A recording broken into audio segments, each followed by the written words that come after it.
आज की इस प्रेस वार्ता में आप सारे पत्रकार बंधुओं का हार्दिक स्वागत है। और जैसे कि हम हमेशा कहते हैं कि दिल्ली की मुख्यमंत्री रेखा गुप्ता एमसीडी को डिफंग करना चाहती हैं।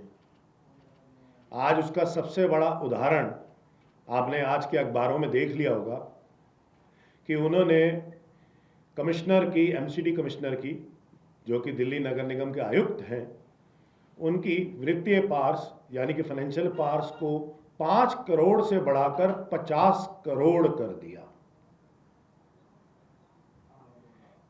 एमसीडी एक्ट है, जो एमसीडी एक्ट 1957 में बना था, उस एमसीडी एक्ट के हिसाब से section 202 sub section C commissioner की पार 5 करोड़ तक थी और कोई भी उनको 5 करोड़ से ऊपर का एक्सपेंडिचर करना होता था तो उनको स्टैंडिंग कमेटी से परमिशन लेनी पड़ती थी और स्टैंडिंग कमेटी फिर हाउस में भेजती थी, जो एमसीडी का सदन है जहाँ पे सारे पार्षद होते हैं, वो फिर अप्रूवल देता था और फिर उसके बाद अप्रूव होता था। लेकिन यहाँ तो दिल्ली की मुख्यमंत्री रेखा गुप्ता जी ने सीधे के सीधे 50 करोड़ रुपए कर दिया। मतलब दिल्ली की मुख्यमंत्री रेखा गुप्ता को ना तो अपने भाजपा के मेयर पर, ना स्टैंडिंग कमेटी पर, ना स्टैंडिंग कमेटी जो भाजपा की चेयरमैन है उन पर, और ना जो एमसीडी सदन के अंदर भाजपा का बहुमत है उस पर विश्वास है ही नहीं। वो दिल्ली को अफसरशाही से यानी कि बाबुओं से चलाना चाहती हैं। तो ये तो साफ साफ एक उदाहरण है कि कैसे रेखा गुप्ता लोकतंत्र की हत्या कर रही है और कैसे दिल्ली के अंदर अफसरशाही को बढ़ावा दे रही है और चुने हुए लोगों को सिर्फ शोपीस बना के रख दिया है।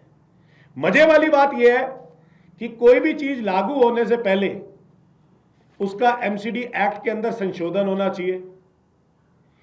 इन्होंने एडमिनिस्ट्रेटिव ऑर्डर निकाल दिया रेखा गुप्ता ने कि 50 करोड़ रुपए एमसीडी कमिश्नर की फाइनेंशियल पावर रहेगी, लेकिन एमसीडी एक्ट के अंदर तो संशोधन किया ही नहीं। तो मेरे दिल्ली की भाजपा सरकार से, दिल्ली की मुख्यमंत्री रेखा गुप्ता जी से कुछ चंद सवाल है। एक, क्या दिल्ली अब अफसरशाही यानी कि बाबू चलाएंगे और निगम पार्षद सिर्फ एक शोपीस बन के रहेंगे? दूसरी बात, लोकतांत्रिक देश अपने आप को कहने के लिए और करने में जमीन आसमान का अंतर है। तो रेखा गुप्ता जी ने ये कमिश्नर की 50 करोड़ की पार करके क्या लोकतंत्र की अपमान नहीं किया, लोकतंत्र की हत्या नहीं करी? तीसरी बात, आप ये बजट का नाटक कर ही क्यों रहे हो? सदन के अंदर आप बजट पढ़वाते हो, फिर स्टैंडिंग कमेटी में भिजवाते हो, स्टैंडिंग कमेटी चेयरमैन प्रेजेंट करती है, फिर लीडर ऑफ अपोजिशन ने बोला, अभी लीडर ऑफ हाउस बोलेगा, सारे मेंबर्स ने डिस्कशन किया। जब सारा बजट ही कमिश्नर ने खुद ही पास कर देना है तो कमिश्नर ही बजट बनाए और कमिश्नर ही पास कर दे। फिर ये ड्रामा क्यों? फिर ये भाजपा ड्रामा क्यों कर रही है? और अगर वो एमसीडी कमिश्नर से चलाना चाहती हैं, जैसे कि आपने देखा होगा कि आम आदमी पार्टी की सरकार थी तो वो एलजी के माध्यम से दिल्ली को भाजपा वाले चलाना चाहते थे। तो अगर वो एमसीडी कमिश्नर के माध्यम से ये सरकार चलाना चाहती हैं, एमसीडी चलाना चाहती हैं, तो फिर से एलजी से क्यों नहीं दिल्ली चलवाना चाहते? फिर हिंदुस्तान के अंदर जो इनकी केंद्र की सरकार है वो बाबुओं से क्यों नहीं चलवाते? तो क्या अब दिल्ली, जो लोग चुने हुए हैं, दिल्ली की जनता ने जिनको वोट देकर चुना है, वो लोग दिल्ली चलाएंगे या फिर ये बाबू चलाएंगे? तो ये तो सीधा सीधा दिल्ली की जनता का अपमान है, लोकतंत्र की हत्या है।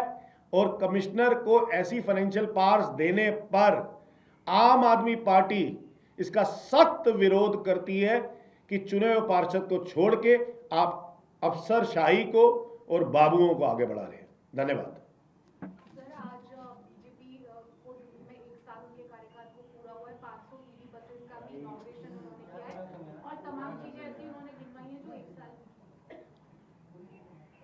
उनके पास क्या एक साल में कुछ करने लायक जो उन्होंने किया वो गिनवाने लायक था?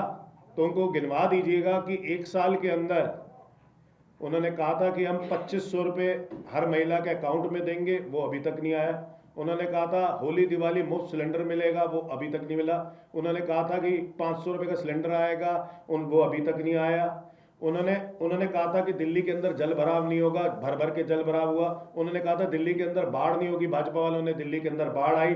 भाजपा वालों ने कहा था दिल्ली के अंदर प्रदूषण नहीं होगा। इस एक साल के अंदर ही दिल्ली की जनता ने AQI लेवल भी 700 पार होते देख लिया। तो मैं आपको बता रहा हूं कि भाजपा की उपलब्धि तो यही है पूरे वर्ष के अंदर, इसके अलावा तो कोई उपलब्धि है नहीं।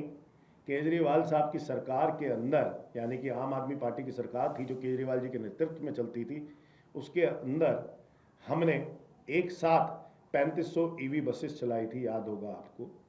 10,000 से ऊपर EV बसेस का प्रोजेक्ट लेके आए थे। जो भी प्रोजेक्ट अभी भी चल रहे हैं दिल्ली के अंदर, चाहे वो मुफ्त बिजली का हो,